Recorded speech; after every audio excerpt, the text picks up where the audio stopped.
వరలక్ష్మీ వ్రతం ఎన్ని వ్రతాలు ఉంటాయో, ఇన్ని వ్రతాలు చేసేది దీని కొరకు అంటే, ఒకటి కామ్యసిద్ధి, రెండు చిత్తశుద్ధి. ఏ కోరిక లేకపోతే చిత్తశుద్ధి కొరకు చేసినట్టు, ఏదైనా కోరికతో చేస్తే కామ్యంతో చేసినట్టు.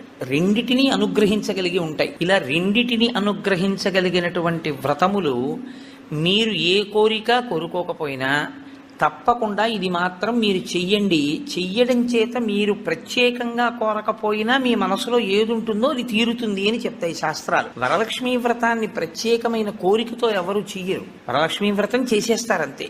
ఎందుకు వరలక్ష్మీ వ్రతం చేసేస్తారు అంటే దానికి ఒకటే ఫలితం: భర్త దీర్ఘాయుష్మంతుడవడం, పిల్లలు సుఖంగా ఉండడం.